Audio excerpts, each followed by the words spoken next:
এই বেছি কাষত মাৰিছোঁ।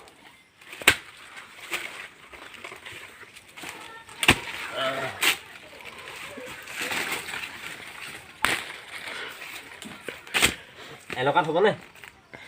আঁতৰত হ'বনে? অঁ আজি ইয়াৰ বিশ্ব পৰিৱেশ বুলি আমাৰ বাবুৱে তামোল পুলি এটা ৰুব হেনো।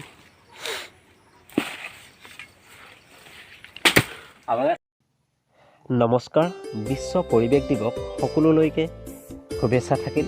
বিশ্ব পৰিৱেশ দিৱস প্ৰতি বছৰে 5 জুন তাৰিখে পালন কৰা হয়। বিশ্ব পৰিৱেশ দিৱস পালনৰ মূল উদ্দেশ্য হ'ল জনসাধাৰণৰ মাজত পৰিৱেশ সম্পৰ্কে সজাগতা অন্য। বিশ্ব পৰিৱেশ দিৱস পোনপ্ৰথমে 1974 চনত আমেৰিকা যুক্তৰাষ্ট্ৰত পালন কৰা হৈছিল।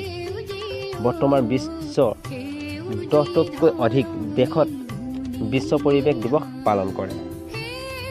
নমস্কাৰ, মই মনোজ, আৰু আপোনালোকেও নিজৰ পৰিৱেশ আৰু নিজৰ ঠাই চাফ চিকুণ আৰু সজাগতা হ'ব লাগে, আৰু পৰিৱেশ প্ৰদূষণ আৰু ইয়াৰ প্ৰতিকাৰ।